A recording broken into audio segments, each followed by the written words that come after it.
বাগুয়া গ্রামের কালী মায়ের পূজাকে ঘিরে যে প্রস্তুতি পর্ব, সেই প্রস্তুতি পর্ব প্রায় শেষের পথে।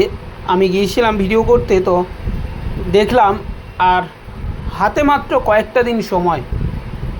আজ হয়ে গেল শুক্রবার, সোমবার দিন এই মায়ের পূজা।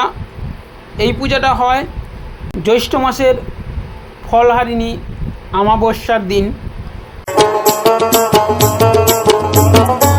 করেছেন রাখেন মানুষের যাতে না কোনো অসুবিধা হয়, চারিদিক লক্ষ্য নজর দেন।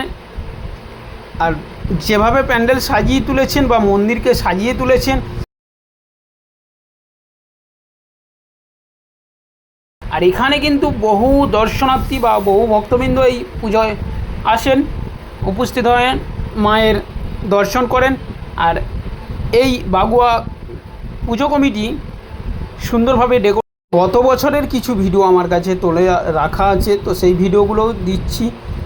যেভাবে মা সেজে ওঠে এই মন্দিরেতে, আর খুবই এই জাগ্রত মা, কিন্তু এই বাগুয়া গ্রামের বহু ভক্ত এখানে প্রার্থনা করে, তাদের মনস্কামনা পূর্ণ হয়। তো সেই জন্যই মা কিন্তু এখানে খুবই জাগ্রত। আর বাগুয়ার মা মানে এই সকল গ্রামবাসীর কাছে একটা। আর এই মন্দিরেরতেই আছে বাবার মূর্তি, দেখতেই পাচ্ছ তোমরা, ড্রোন শ্যুটের মাধ্যমে তোমাদেরকে তুলে দিয়েছি। আর তার সঙ্গে আছে এই পুজোকে কেন্দ্র করে বহু অনুষ্ঠান। আর সেই অনুষ্ঠানের যে সমস্ত বাদ্যযন্ত্র আসবে, সেসব বাদ্যযন্ত্রের ভিডিও দিয়ে দিয়েছি, দেখতে থাকো।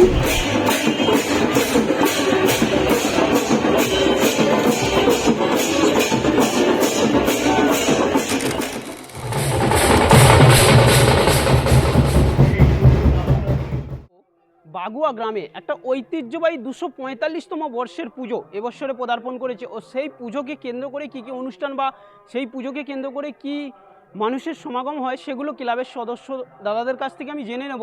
চলো ওনাদের সঙ্গে কথা বলা যাক। আগামী 11ই জ্যৈষ্ঠ সোমবার, ইংরাজির 26শে মে, ফলহারিণী কালী পূজা। এটা অমাবস্যা ফলহারিণী কালী পূজা হিসেবেই এটা মনে করা হয়। 245তম বর্ষ পড়েছে এই পুজোটা। আর এই পুজোকে ঘিরে কী কী অনুষ্ঠান বা বহু দর্শনার্থীর কেমন ভিড় থাকে? বিশাল বিশাল ব্যাপার। এই পুজো মায়ের মাহাত্ম্য অনেক আছে। এসব মাহাত্ম্যের কথা বলতে গেলে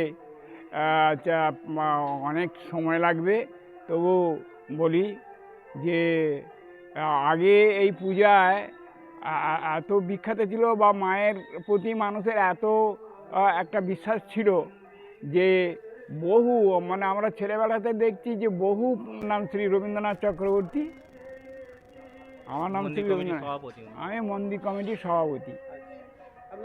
আমার নাম বুদ্ধদেব পাল। নমস্কার, আমার নাম সুদাম চৌংদার।